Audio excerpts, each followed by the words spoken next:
think we're This good. conference will now be recorded. Sorry. All right, I just heard it's now being recorded. Okay, welcome everybody to the July 1st meeting of the South Whitehall Township Board of Commissioners. We're going to start tonight's meeting off by a roll call vote, or not roll call vote, just a roll call for all the commissioners. Renee, would you be so kind? Commissioner Walk. Here. Commissioner Mobilio.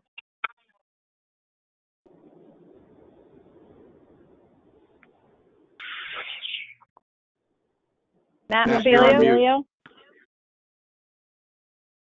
He's muted. Sorry, I was listening too carefully to Steve's instructions. I was muting myself. So yes, I'm here.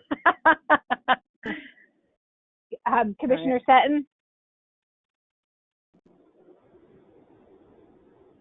Joe Sutton. Can you hear us, Joe? He's frozen. I'm not sure if he's frozen. Not sure he can hear us. I know he's here. Joe, if you could just put in the chat. Stay home chat. Here, if you're here. Then. I don't see him.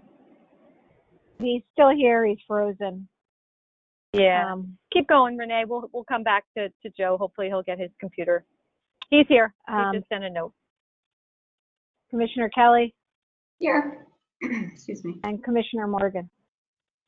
Here. Thank you, everybody.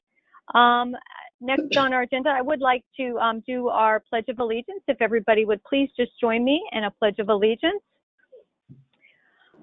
I pledge allegiance to the flag of the United States of America and to the republic for which it stands, one nation, under God, indivisible, with liberty and justice for all.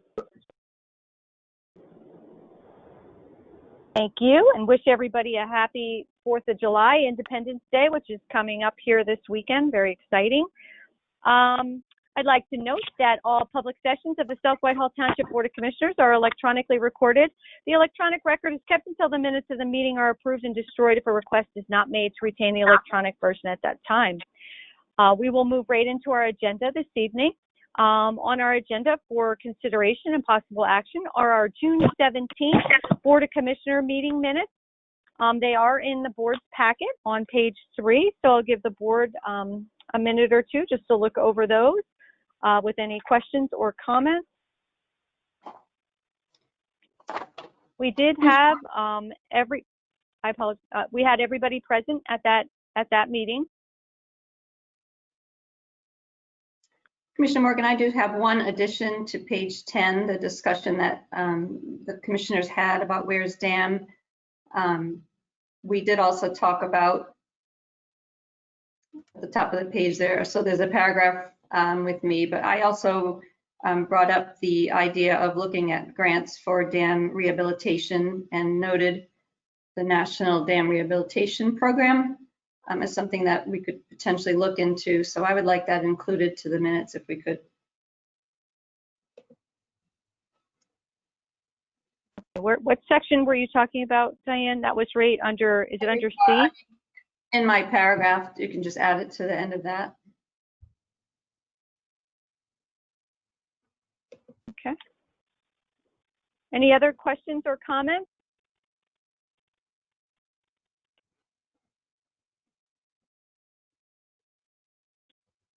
All right, hearing none. Do I hear a motion with the minor adjustments that Commissioner Kelly had made to move forward with the meeting minutes for June 17th? We have a motion on the floor from Commissioner Kelly. Do I hear a second? Second. We have a second on the floor from Commissioner Walk. Can I have a roll call vote, please, Renee? Commissioner Walk. Aye. Commissioner Mobilio. Aye. Commissioner Kelly. Aye. Commissioner Sutton. We're going to have to get, I think Joe's having problems with his audio, so he's either going to have to put it in the chat. Joe, can you hear us?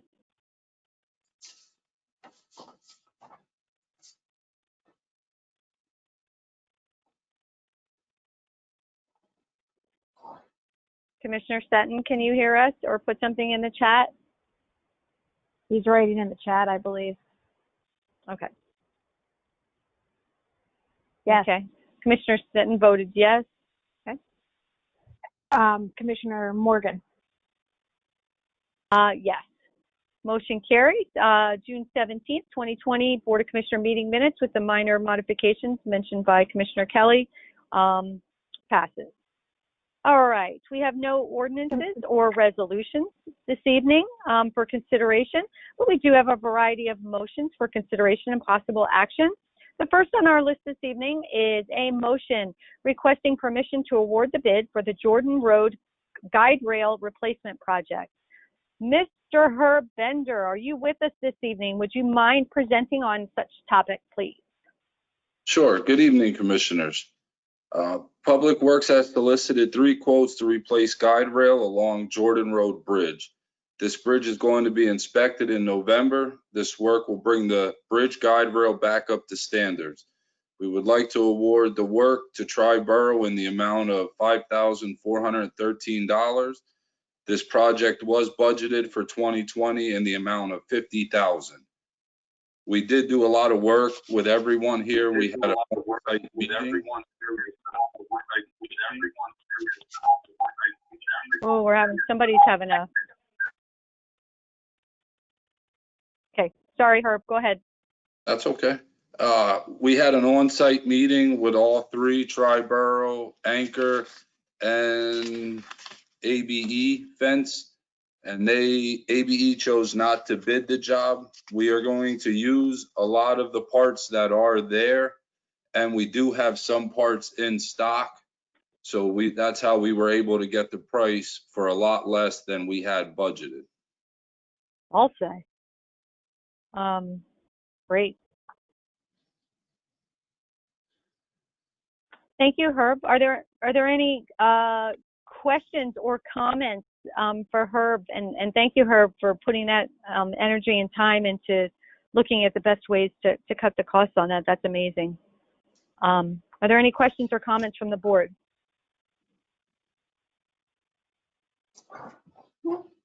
Hearing none. Are there any questions or comments from the public on this particular motion?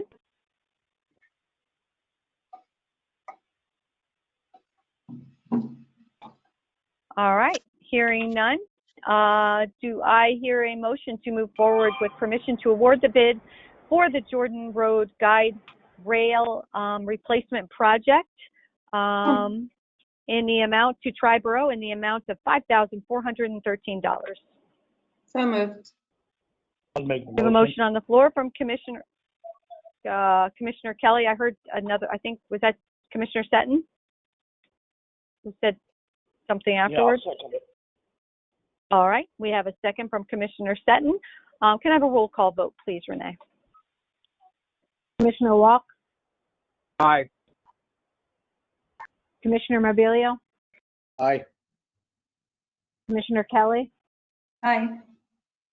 Commissioner Sutton. Aye. Commissioner Morgan. Aye, motion carries. Thank you, Herb. All right.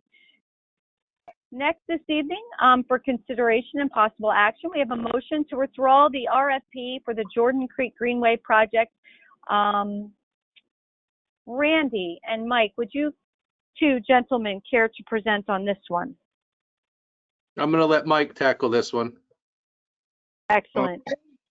Good evening, Commissioners.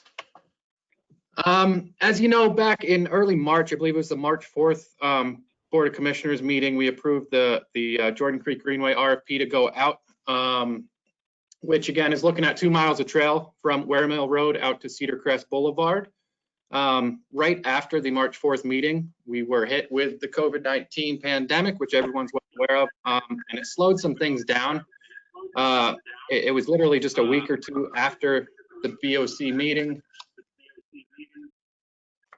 Somebody has, there's an echo, so somebody has. Go ahead, Mike. Thank you. Sure. That COVID really hit, and the stay-at-home order was shortly put into place after that. So this week, or I'm sorry, this project kind of sat in limbo in a way for a couple of weeks as everyone adjusted to the stay-at-home orders and just the kind of unusual circumstances that we found ourselves in. The RFP closed on May 7th. We had 60 days to award the bid, which is just a few days away, and we are not ready to award said bid.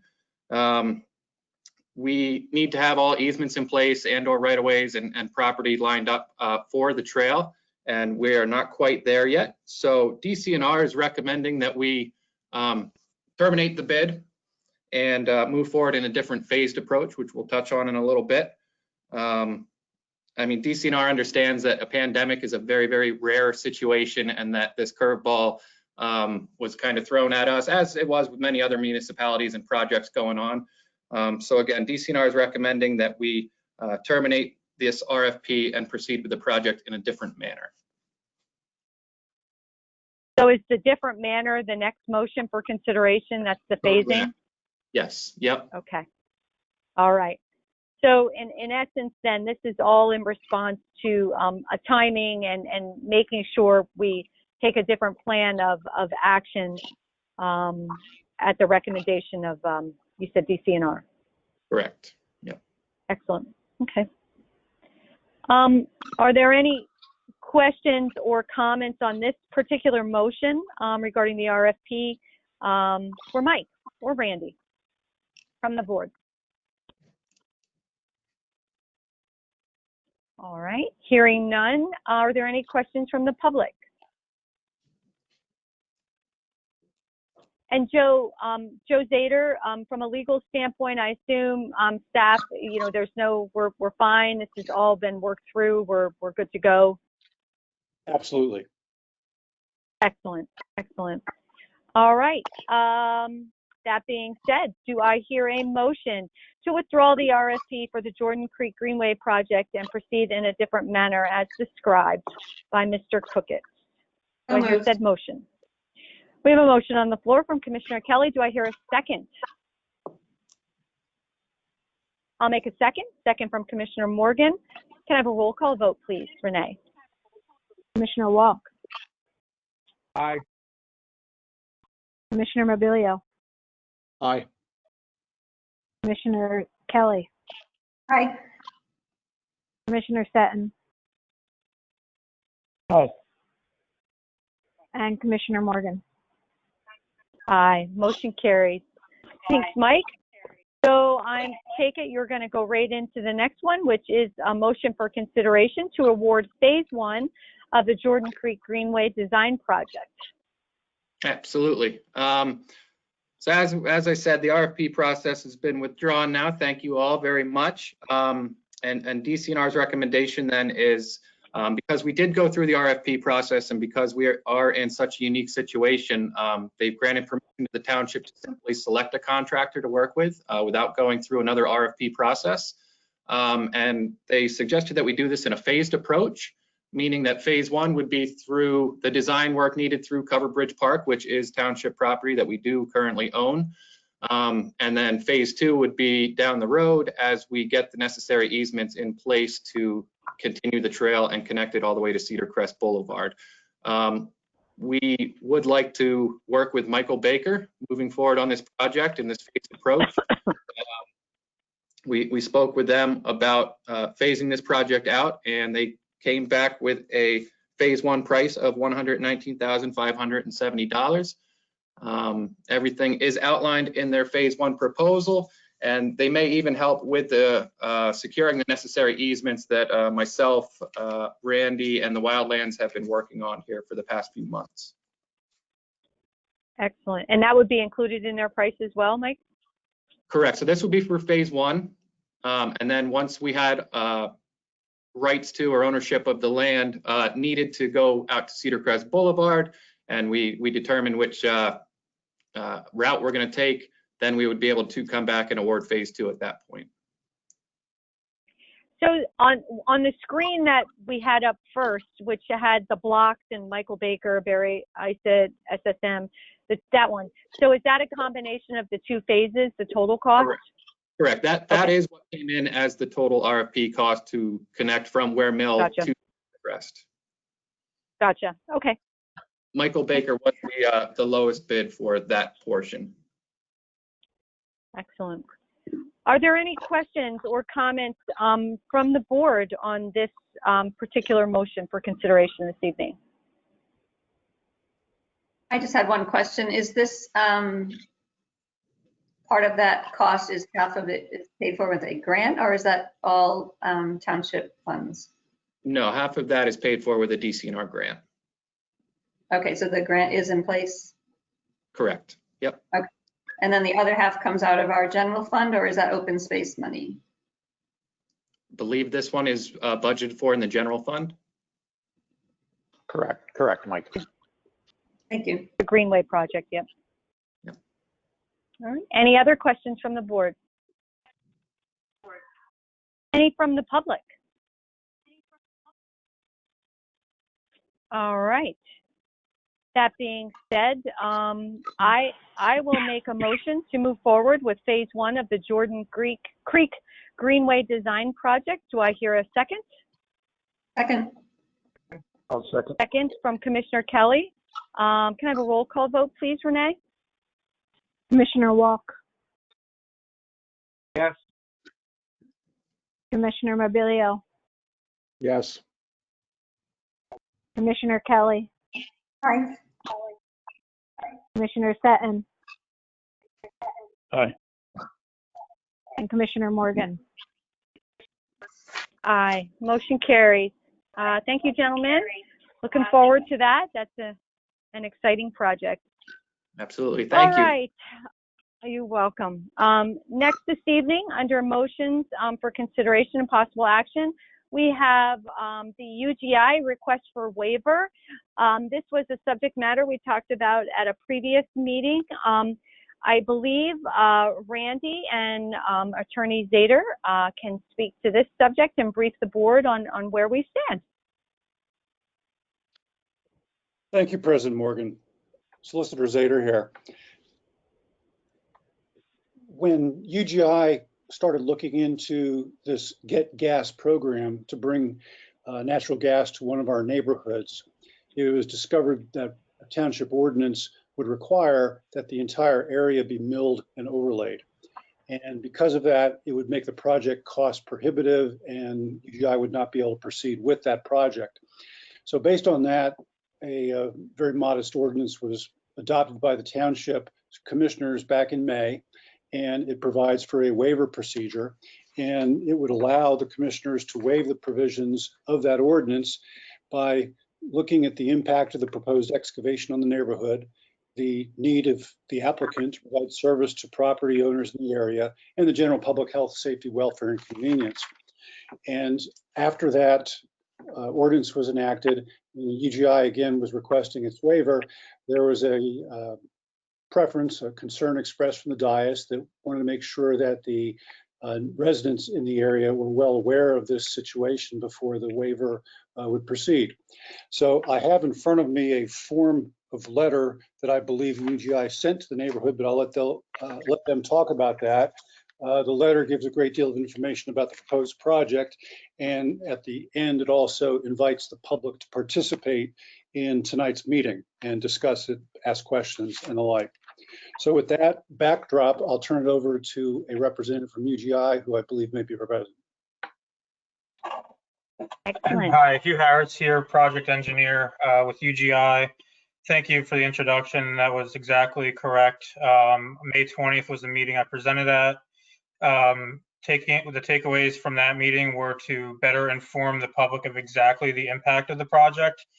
So we had a breakaway session. UGI, Renee, Herb, and Randy had a breakaway meeting following that to hash out a letter, this is what we came up with, what's shown on your screen, a letter that sufficiently informs the public of the impact of the project to the properties. It was sent to all homeowners on the project, and we have not gotten any negative feedback to UGI directly. We did invite them to attend this meeting.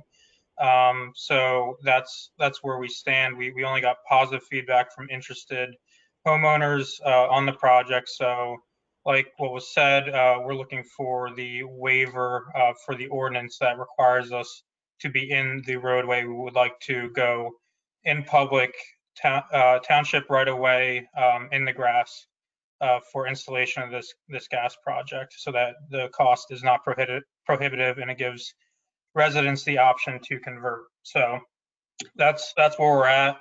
And I'd like to hear any comments or questions that you may have, but hopefully we can vote on that waiver.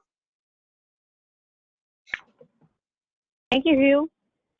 I think I read through the letter. I think that the letter was good. I like the fact that you included at the bottom of it information on tonight's meeting. I think importantly, we'll have to also open up the floor to questions or comments to the public in case there is anybody here this evening who wants to talk about the particular letter or project. But before we do that, I'm going to open it up to the rest of the board to see if there's any thoughts, comments, or questions before we open it up to the public.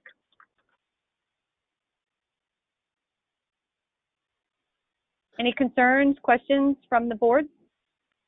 I just have a general question regarding the ordinance that is going to say that they don't need to mill and redo the entire street. So is that throughout the entire neighborhood, or depending on how many homes connect, will there be roads that may need to be milled and replaced based on the severity of the disruption of the roads? How is that governed when we're doing a project of this scale?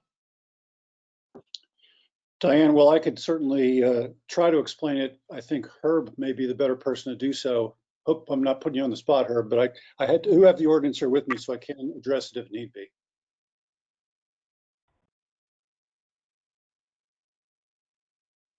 Herb, you there?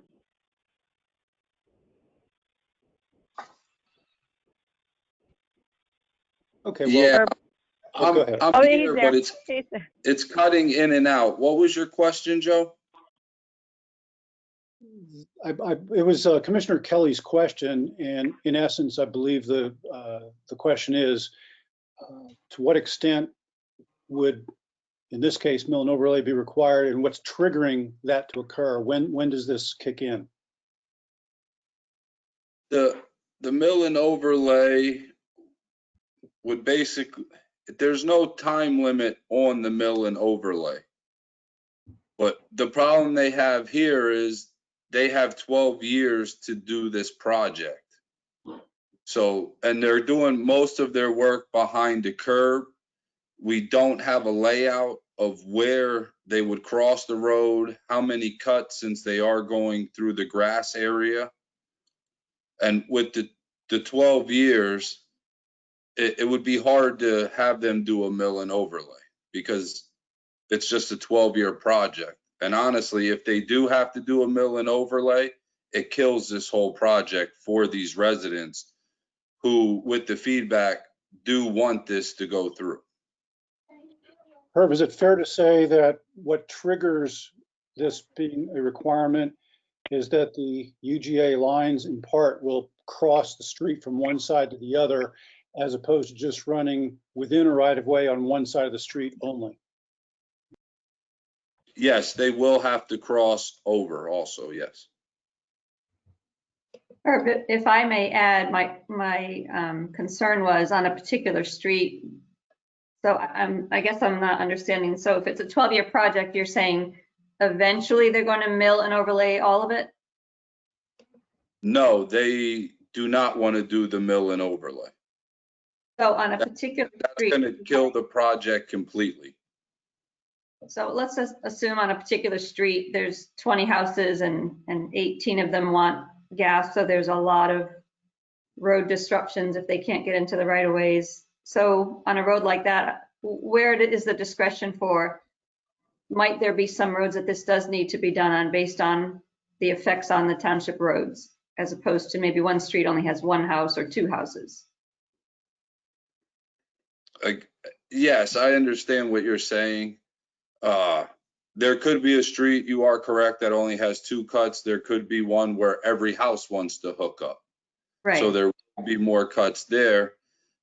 We we were looking to try to help them and work with them. They're willing to do shade trees in that area also with the waiver. It just on a 12-year project, and they are willing to restore with the binder and top on every cut they make. Can I ask a question? Because I'm watching the chat here too, there's quite a few questions that are popping up.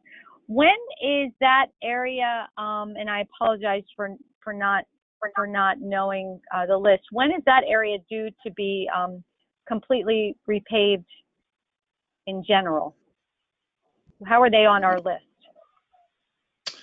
Bungalow is pretty far down on the list. I don't have the list exactly in front of me, but right now those roads are in better condition than other roads in the township by far.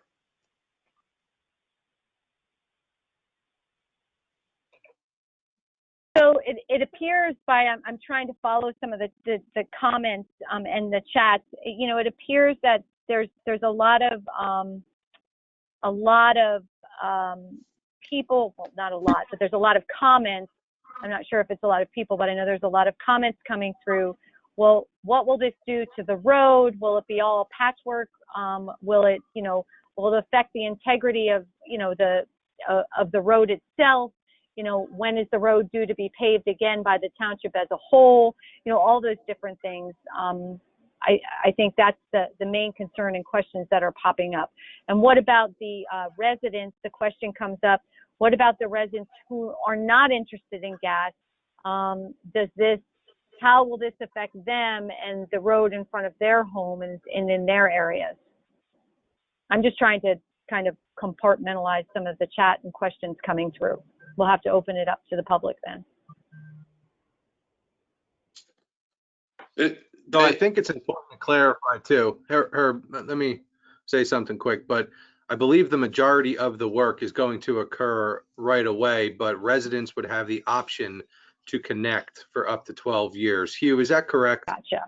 It's not going to be the construction will not occur it's not going to take 12 years to install, but the residents, part of their program, the residents have the option to connect for up to 12 years. So if there's a sale of a property, for example, and the resident now doesn't want it, the resident later has that opportunity to come in and connect.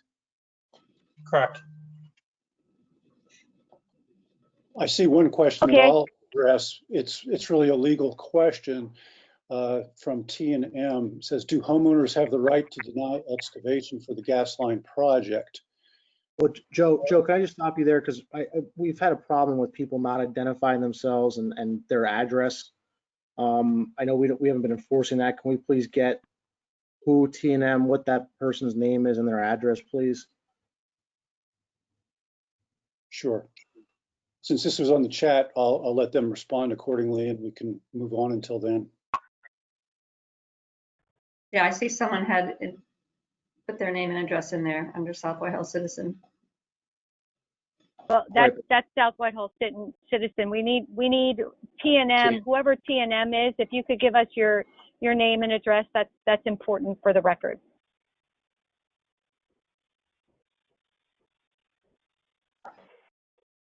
So while we're waiting for that, maybe we could why don't we either, Joe, if you want to continue, answering some of those questions, or maybe we can open it up to the public and open the mics up if people wanted to ask questions. That was the only question I was going to address because it was of a legal nature. So Commissioner Morgan, certainly feel free to move on to the public. Well, it looks like some of these people can't use their microphones. Yeah, Tori, the South Whitehall Citizen is Sherry Cunningham of 206 South 33rd Street. I know one of her questions was, so after 12 years, a resident cannot connect? That's a question for Hugh. I'll defer that to Allison. She's on the call with UGI as the sales department. Hi, good evening. No, after 12 years, it is no longer considered a get gas project, but anyone can still connect to the gas main. So service is still available after the 12-year period. I believe at that point, though, if the township did decide to repave that road, then our street moratorium of 5 years would then go into effect. And then the township resident who would like to connect would then have to come back to the board to seek a waiver to connect within that 5-year period. Because they're not part of that project. Correct. Well, because this, yeah. If they're alongside. So to be clear, if we're installing in the grass, we would be able to hook up properties that are on that side of the street where the gas main is without a road excavation at all. We would just dig the main up in the grass in the right of way, and we would just install it right to their house with no paving cuts.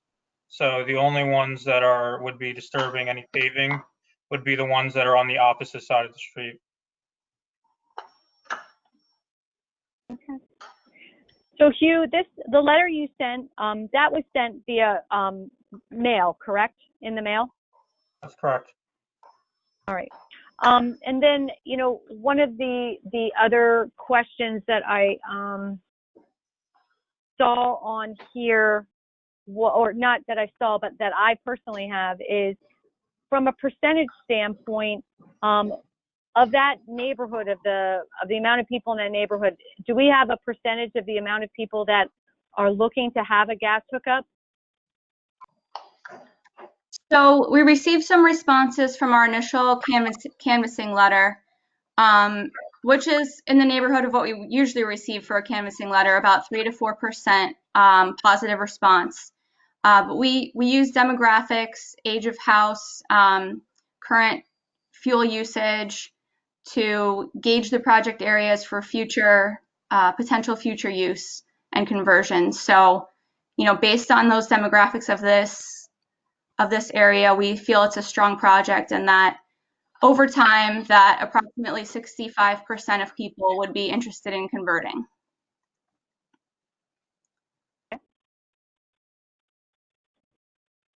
Okay. So at this point, I'm gonna, go ahead. I'm sorry, is it open for the public? That's exactly what I was just gonna do. If you could just give us your name and address, that would be great. Yes, hi, I'm the one that was texting TNM, so our last name is Robinson. For privacy concerns, I do not feel comfortable plastering our address on it, but if legal can answer our question, I would greatly appreciate it.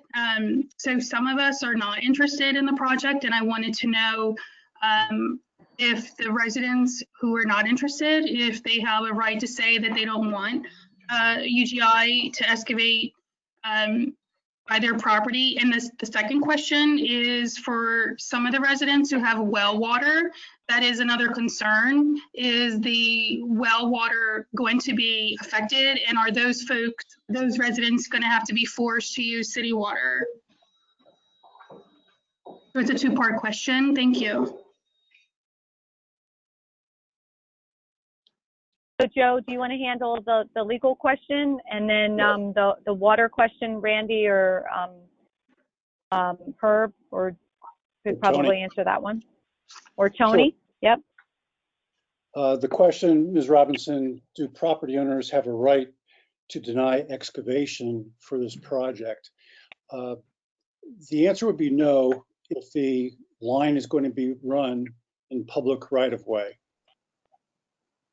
If there's any private property that needs to be accessed by UGI, and from the sound of it, we've not heard about that, but as design moves forward, it's perhaps possible that would occur. They would need to go to that private property owner. But as long as it's going to be in township right-of-way, and recognize that township right-of-way extends considerably beyond the curb line of a street, that there would be no requirement to get approval from the property owner. What we're talking about here is not even that issue, but rather if lines are going to cross from one side of the street to the other in order to tap into houses that want to have the gas, that crossing is what triggers because of the volume, because of the number of them, that's what triggers this ordinance requirement that requires mill and overlay. And that is what UGI is in front of the board for a waiver for tonight. And the decision on that waiver rests solely with the Board of Commissioners, not with individual residents that would be fronting on that road that is being used for access for natural gas. And for the well question, In terms of the water, for the well question, I'd certainly defer to the individuals that Commissioner Morgan had mentioned. Tony, do you want can to you touch on the repeat- water question? Or Randy? Yeah, I guess from my perspective, I think actually UGI may be the best to tell you the safety or the isolation distance that they've shown is safe from their line. I mean, I don't know that they would probably be the best ones to tell you if they have any leaks or any problems that have caused wells to become contaminated. No, not to my knowledge. I'm sorry, I couldn't understand. What was the response? No, we haven't had any experience with contaminated well water. We do install in locations that have wells fairly often and have not had that feedback ever. It's my understanding, you know, when you know, installing lines, any type of utility lines, there's a lot of background work that goes into determining, you know, the location to the water lines, the sewer lines, wells, any other types of services, underground services. So Hugh, I would take it that there's, you know, some background work that goes into prior to running any gas lines, just to make sure that there's no concerns of being in close proximity to anybody else's underground services, whether it be water, sewer, whatever it might be, phone, whatever. Yeah, absolutely. We did the engineering, we did all the design, one call information, we compiled that and we put it in a location. We designed it for a location that doesn't have any other utilities or any other known, you know, objects in the way. And when we go out to do the installation, we have to do a dig one call, obviously, where all the utilities and anything underground will get marked again, just for a final consultation. But yeah, there's nothing in the way of the design where the gas line's supposed to go. And we're not near any other. Our design standard is at least 5 feet away from every other utility, and we're further away than even that, much further than 5 feet away from other utilities. Okay, Ms. Robinson, thank you very much. does that answer your question on that one? Yes, thank you very much. Oh, you're very welcome. Were there any other questions from the public? I tried to, as the chats were coming in, I tried to hit on most of them. Were there any other questions from anybody else? We had the South Whitehall Citizen. I know they gave their name and address, and then TNM, Ms. Robinson. Was there anybody else with questions or comments?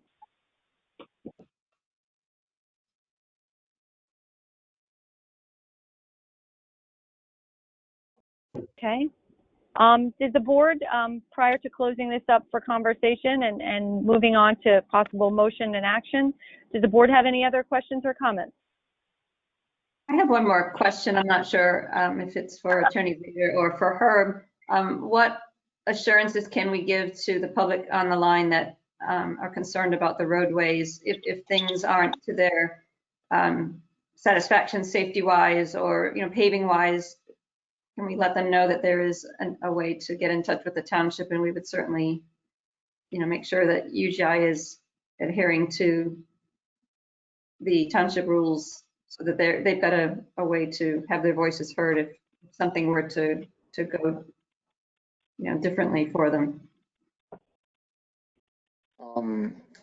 I can answer from our perspective. I haven't talked to Randy or Herb. We're, you know, at the point that this project hasn't really been put on paper and scheduled yet. I don't know if we would be the ones doing observation or if it would be Public Works, but I'm assuming if it was either us or Public Works, we will watch a compaction of all roadways just like we always do in every development, make sure they meet the standards of the township. I think that's what we would do. We would always have an eye on that. I would imagine if it's Public Works, they would do the same.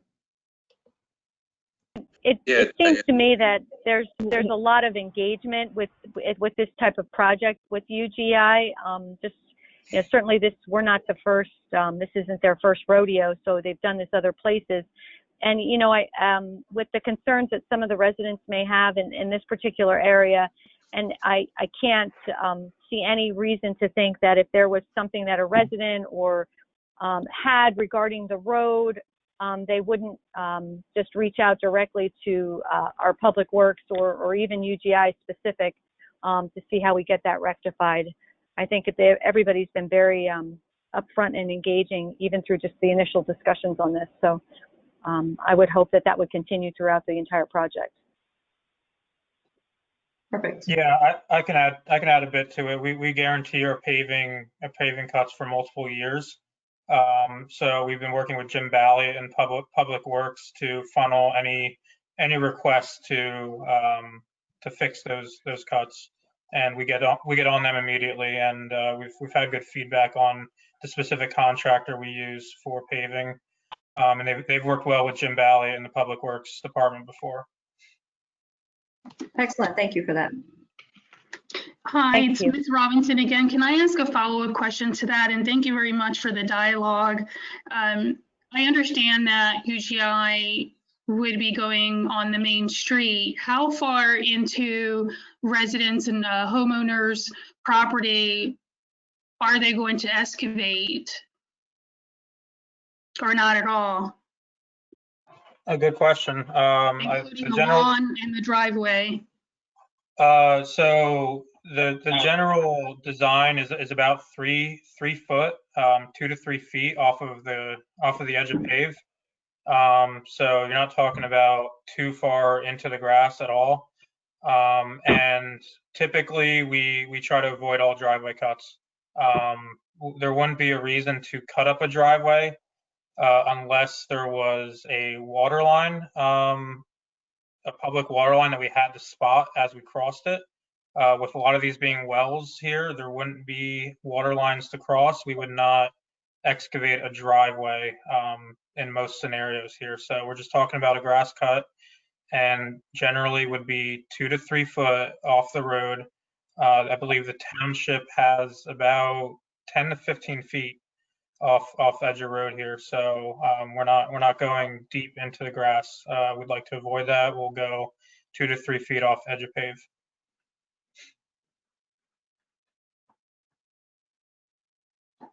That answer your question, Ms. Robinson? Yes, thank you. Oh, you're very welcome. Okay, if there's no further questions, comments, or discussion on this particular topic, this is the second go around on this particular motion for consideration. So we do have a request for a waiver for the UGI project. Do I hear a motion to move forward with said waiver? So moved. We have a motion on the floor from Commissioner Kelly. Do I hear a second? I'll make a second from Commissioner Morgan. Can we have a roll call vote, please? Commissioner Walk, Aye. Commissioner Mobilio, Aye. Commissioner Kelly, Aye. Commissioner Seton,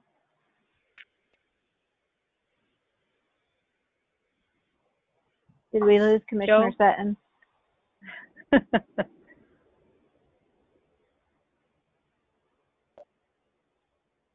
Go ahead again, Joe. I muted Joe, sorry. He's muted. Oh, okay. Try it again, Joe.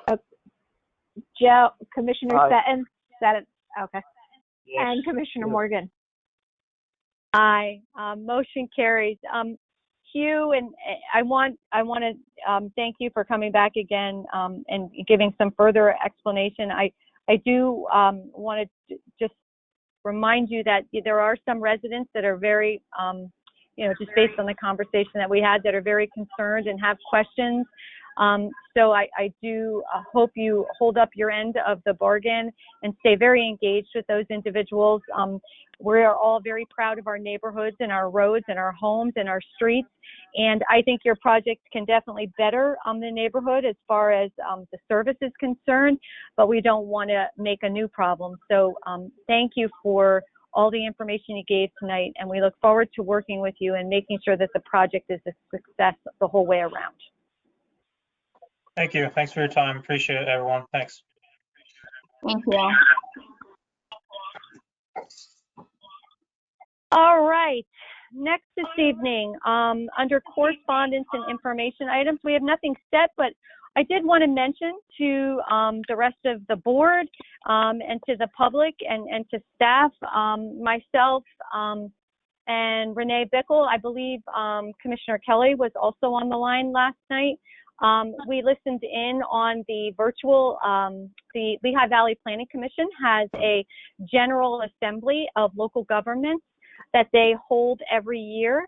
And during that assembly, they talk about different topics going on throughout the valley. It was represented by 62 municipalities through Northampton and Lehigh County. So there were quite a few people on the call. And Becky Bradley and her entire team gave some great presentations. And they were topics that went from the impacts of COVID on transportation. They talked about the census, air quality, housing development, equity and equality, all different things. And they tied things up with some discussions on some specific changes. They talked specifically about fireworks at the end, some of the challenges that some communities are having with that. Lots of very interesting stats were provided during the meeting. It would probably take me 45 minutes to an hour to go through all of those stats. So I spoke with Renee today and also spoke with my colleagues at the LVPC. And what we're going to do is get a copy of the presentation and make that presentation available on our website so that the general public can go in and look at some of those statistics, some great information. And then if there's a lot of interest, we might even be able to get Becky or somebody from the LVPC team to come and give a short presentation at one of our board meetings, which would be excellent for some of the people who want to have a live presentation. So I just wanted to share that with everybody. They always have some great information to provide. I think the pre and post-COVID statistics were quite interesting. You know, obviously we saw a difference in traffic. Traffic is now starting to pick up again, but they also related that back to air quality and jobs and housing. And there was just so many different data points that linked as a result of COVID. It was quite interesting. So we'd love to share all of that information with each and every one of you. And we're going to get that up soon on our website and then hopefully try and get somebody from LVPC in to answer some of the questions related to those topics. Before I hit the rest of the board, if they have any questions or correspondence and information items, I do want to open it up to our very own Chief Dorney, who I know wanted to share some information with the rest of the board and the general public. So Chief Dorney, the floor is yours. Thank you, Commissioner Morgan. You're very welcome. All right. On Wednesday, June 24th, assessors from the Pennsylvania Law Enforcement Accreditation Commission conducted an on-site assessment of the South Whitehall Township Police Department. South Whitehall Township PD originally earned PLEAC accreditation on June 23rd, 2017, and is one of 120 agencies in Pennsylvania to be accredited by PLEAC. Now take that into consideration. There are almost 1,200 police departments in the state of Pennsylvania. So PLEAC requires all accredited agencies to meet 136 strict standards that are best practices and policies in modern policing. To maintain accreditation, we must show documentation that we do in fact meet those standards and perform our duties in accordance with the standards set forth by PLEAC. Assessors conduct an on-site evaluation every 3 years and scrutinize police reports and policies to ensure compliance with those 136 PLEAC standards. I'm proud to say that although not official yet, The assessors have indicated the South Whitehall Township PD will be recommended for reaccreditation after this assessment. This is validation that the South Whitehall Township PD do things right and meet the high standards imposed by PLEAC. I want to take a quick minute to thank publicly Lieutenant Steve Brown for his hard work as our accreditation manager. He's put a lot of time and effort into this system. And also, with the ongoing national discussion of police reform, I can confidently state that the South Whitehall Township Police have already addressed most concerns by the public about police reform. One of the national discussions focuses on the 8 can't wait, which bans chokeholds and strangleholds, requires de-escalation, requires warnings before shooting when feasible, exhausts all alternatives before shooting, requires duty to intervene, bans shooting at moving vehicles, requires a use of force continuum, and requires comprehensive reporting. These 8 that can't wait have been present in Lehigh Valley policing for about 25 years, since I went through the police academy. We constantly review policies and procedures and ensure we are addressing the concerns of 21st century policing. I can confidently tell you that the South Whitehall Township officers are doing things right and doing them right for the right reasons. We care about all members of our community and strive to provide the best service without prejudice. With that said, police officers are human beings and are not perfect. We make mistakes just like you. And sadly, there are bad cops out there, as we've seen in Minneapolis. One bad cop out of 800,000 plus police officers in this country should not paint all police officers as bad. As a matter of fact, no one hates bad cops more than good cops. We are out there every single day doing our best to serve you the best we can, and we do it right 99% of the time. That less than 1% should not vilify dedicated men and women of law enforcement across this country. As you see daily, officers are still protecting our communities even when we are publicly vilified by many. In closing, I'm proud to be a member of the South Whitehall Township Police Department and want to commend the men and women of this department for their hard work and dedication to our community. I also want to thank our community for the outpouring of support we have received during these challenging times. And also special thanks to the Board of Commissioners for not entertaining the ridiculous narrative of defunding the police. So thank you. Chief Dorney, well said. Thank you. Thank you for sharing that. Very timely. And thank you to you for your leadership and to the entire police team at South Whitehall. We are extremely blessed and proud to have each and every one of you taking care of us as residents and businesses in South Whitehall Township every day. So keep up the great work, and please know you're appreciated on all levels. Thank you very much. And we do truly appreciate the support we receive. President Morgan, can I just ask a quick comment question? And absolutely. This is for anyone that's on the line listening. You know, I had reached out to Dorney and Renee Bickle about the issue of police reform, and really just not in any way questioning if we were doing the right thing, but just to get an idea as to how we did things and what sorts of things we did. I just have to say that I was incredibly impressed by the fact that our police chief had already been looking into and working on and just really having the foresight to deal with some of the things that are being only now brought up in the state legislature. He had already been, you know, looking into those things and really been kind of ahead of the curve as far as those issues were concerned. I was very encouraged to know how much our department and the chief in charge of that department has been trying to just adapt and change and do all the right things. I'm just very, very proud to be for them to be protecting us. And the only question I had, not really a question, but more of a comment, and you know, I brought up to the chief the various police reform bills that are currently, I think actually Governor Wolf signed a couple of them into law today. And the chief assured me that although those bills were, you know, they were good movement in the right direction, we had already been doing the things that the state is now going to require of all police departments. So we were already far ahead of what it took the legislature a significant period of time to get on the governor's desk. So everyone should be proud of the work that our department does.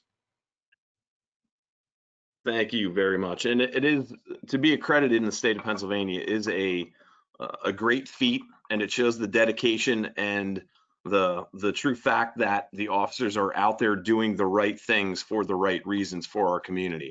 Like I said, there's only 120 agencies in the state of Pennsylvania that are in fact accredited, and the hard work that goes into it. And you know, I talk about Lieutenant Brown, but it's the whole team that has worked on this and been able to show proof that we're doing the right thing over and over again. And if we do something wrong, that we're addressing it appropriately. And I think we've proven that. And you know, hopefully the community has confidence in us and truly believe that we will do the right thing. And if for some reason something wrong does happen, we will address it accordingly. Yeah. Chief, it is true that the accreditation process, and correct me if I'm wrong, which is you know, something else that should be noted. I think you said it in the beginning of your presentation. You know, we originally did it back in 2017. You said, I believe that was the original accreditation. Is that right? The date, I believe.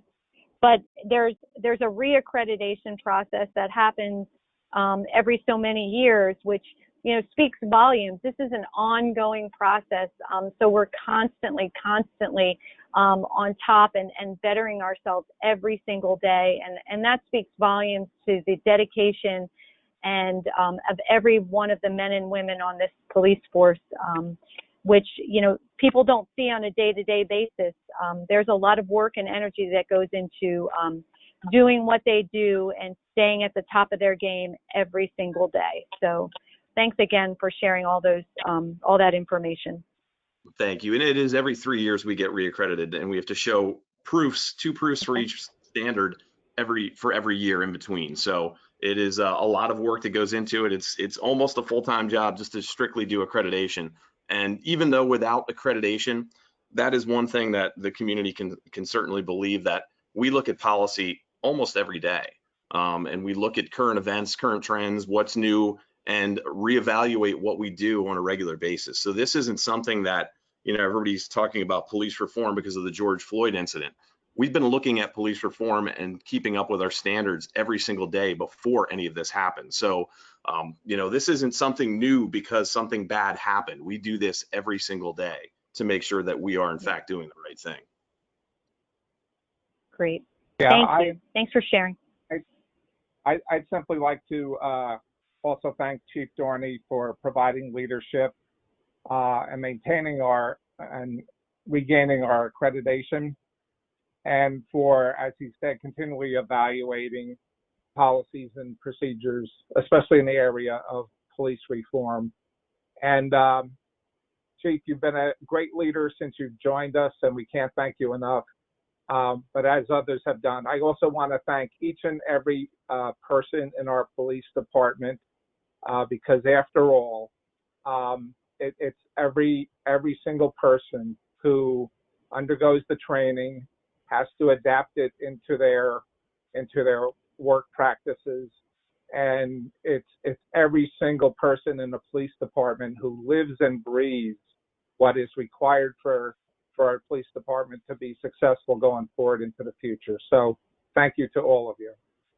Thank you. And it is absolutely a team effort. This is certainly, we have a great team in place, and the officers from the brand new officer all the way up through the top, everybody is dedicated to this and dedicated to our community. So thank you. Great. Thank you.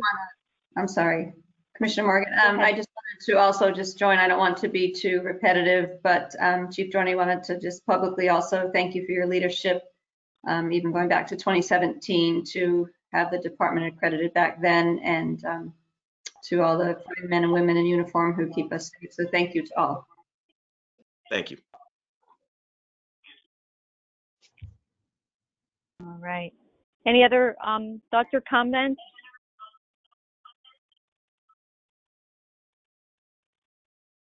All right. We do not have anything else this evening under direction and discussion items either. We do have some old business items. We have Where's Dam and the credit cards. Renee, would you like to start? Are there any updates to Where's Dam? No, we are continuing to wait on news on the permit. Very good. And Steve, did you have any updates in regards to the credit cards?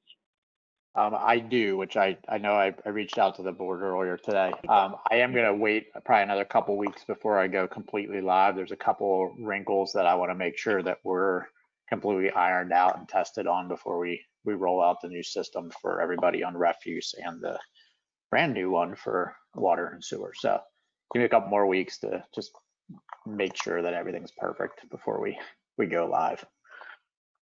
Fantastic. Looking forward to that. Thank you for your hard work on that one. Yep. All right.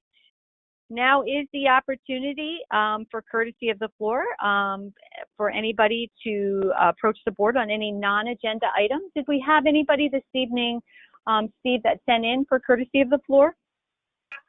I do not. I don't think I saw anybody in the chat tonight. So if you want to open it up, or if anybody wants to mention in the chat or to unmute themselves and speak to us. Do we have anybody this evening from the public for courtesy of the floor? David Burke would like to comment. David. Mr. Burke.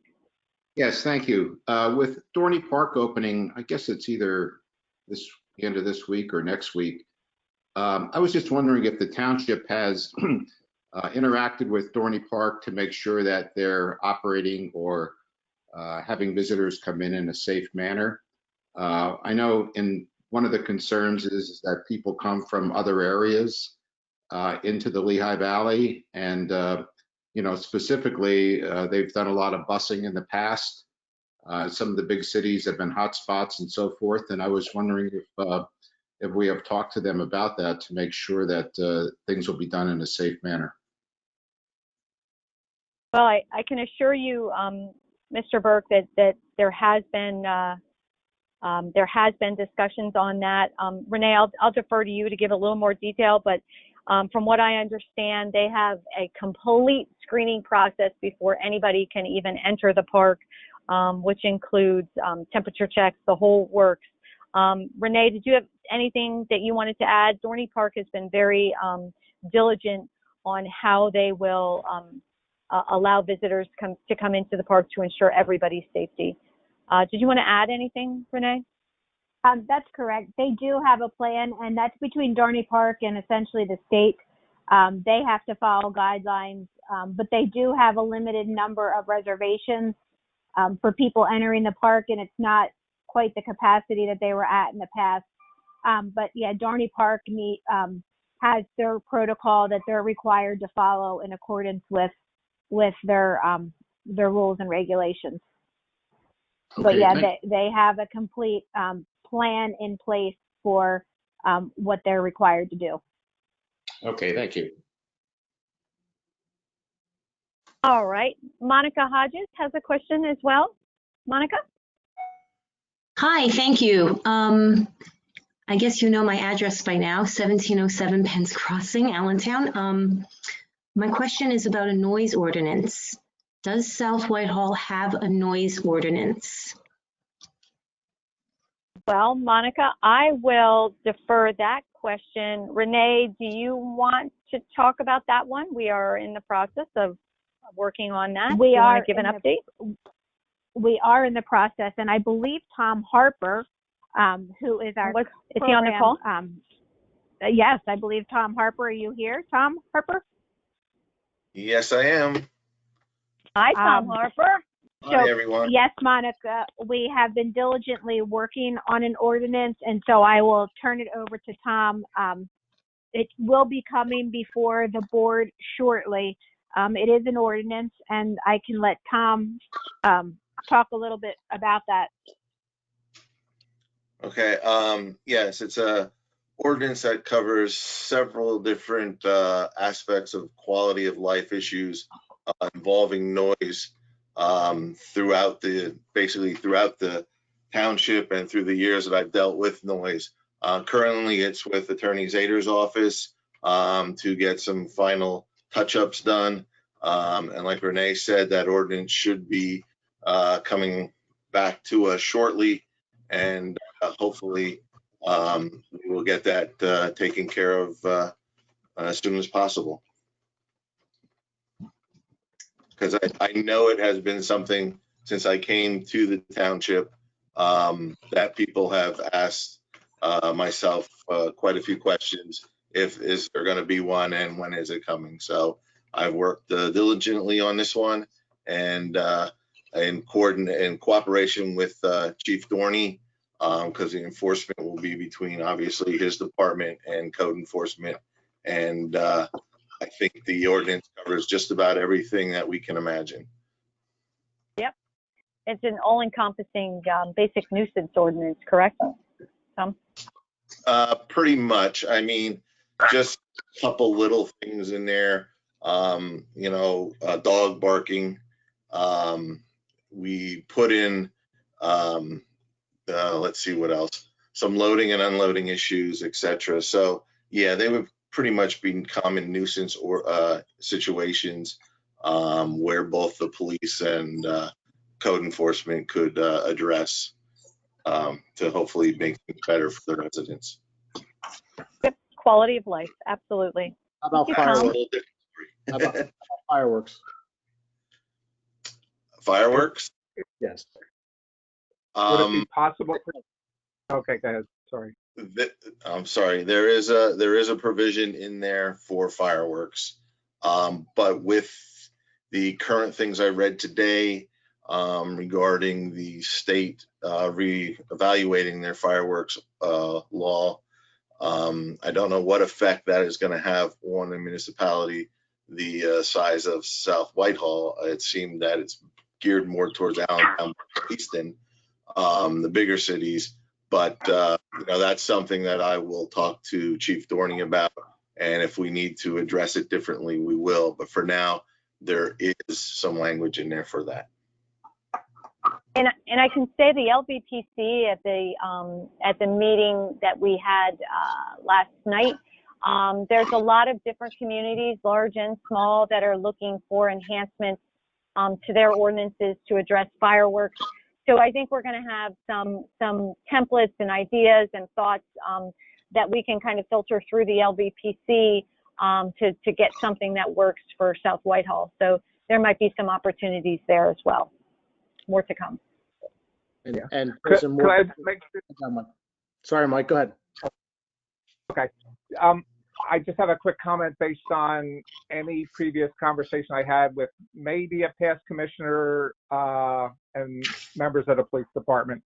So whenever I raised the question of whether we could have a noise ordinance, the response included that noise ordinances are often self-defeating because once you have the ordinance, you have to prove to the violator that they actually violated the ordinance, and you know, could get into decibels and all that sort of thing. So I just mention that because that's always been the type of answer I've gotten. So hopefully you'll just consider that as you prepare the ordinance for our consideration. Yes, I will definitely you know, take that under consideration. I feel comfortable with the ordinance. So we'll see where we go.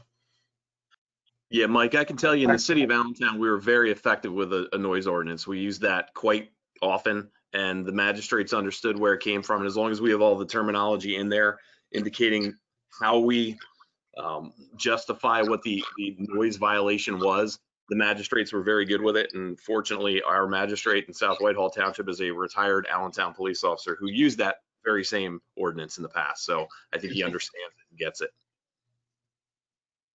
Okay, thank you. Great. All right. Are there any other courtesy of the floor discussions for this evening? Okay. That being said, I'd like to note that our invoices and purchasing requisitions have been reviewed by the Township Manager and the Director of Finance. We do need a motion this evening to authorize that our checks be issued to pay our bills as tabulated. Do I hear said motion? Commissioner Morgan, I do have a question for Renee. I know we had spoken this afternoon. Had you had a chance to look into those couple of issues that we were discussing? Yeah, the one that you asked about was body cameras. And again, they were approved in February. We held off on that purchase and just processed it now. The reason the invoice is actually a little bit less right now is because quotes are only good for so long. So it was requoted and reissued. That is the body cameras. Your question on the leaf vac was in regards to it being taken from state highway, and it is not taken from state highway. It was a general fund expense, and essentially a future project from the general fund can actually be funded out of state highway, so there's no net difference in the actual general fund. Steve, you can jump in if that's not correct, or if Diane has any further questions. And then I believe your last question was on construction masters. I've spoken with Randy. That is a final bill on the sections of the Jordan Creek Greenway that were constructed. The boardwalk is their final payment and the retainage. Oh, perfect. Yeah, just to circle back, Renee, my question on the leaf vac was that when we voted on it in our meeting, when it was presented by Herb, his memo stated that it was going to be taken from liquid fuels funds, state highway aid money, and it looks like now it was being taken from our general fund. So I was just questioning whether or not there had to be a different motion if we're taking it from a separate fund than it had been approved by the board. Yeah, Diane, I can't, I've had so many conversations on this specific one. I know some of it was in finance committee, some of it was at that meeting. I don't remember that meeting if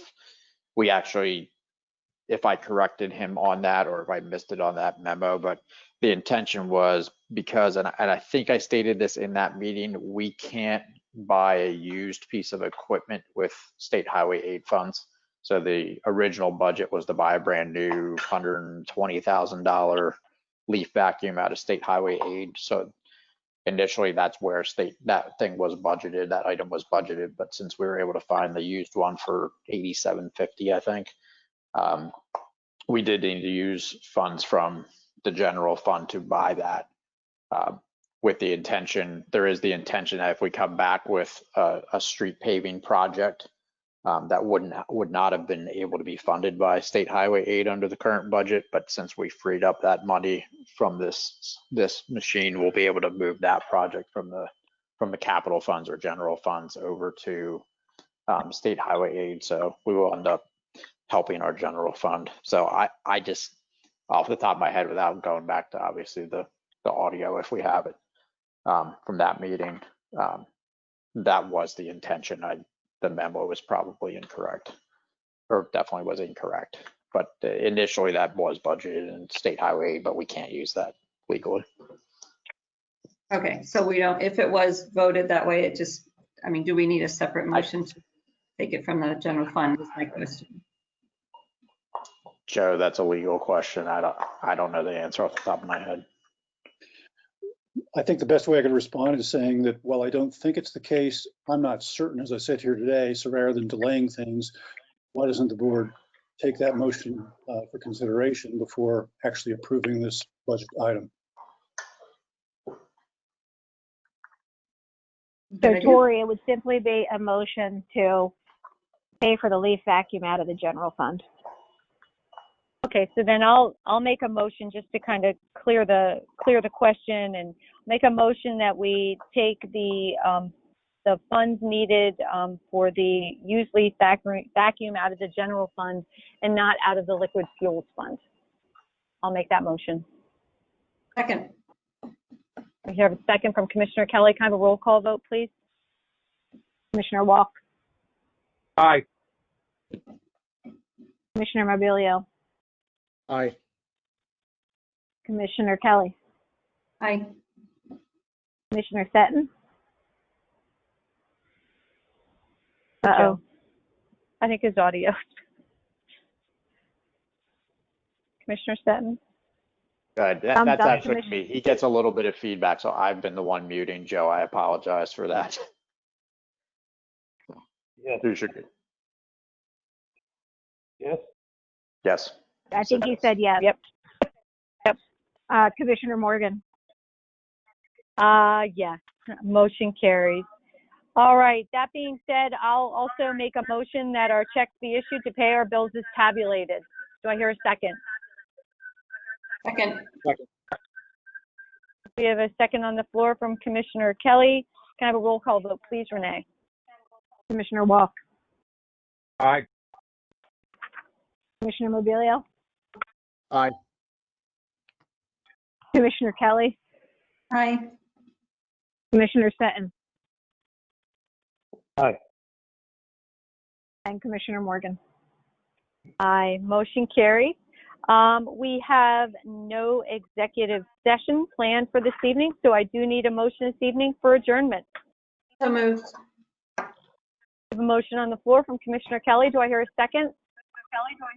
Second. Second from Commissioner Walk. All in favor, say aye. Aye. Aye. Aye. Motion carries. Wishing everybody a very safe, happy, healthy 4th of July Independence Day holiday. And we are hopeful more will be coming to have our next meeting, hopefully in person. So we'll be sending out some additional information as we get some confirmations on that. So more to come. So hopefully we'll get to see everybody in person by our next meeting in July. Good night, everybody. Have a wonderful evening, everybody.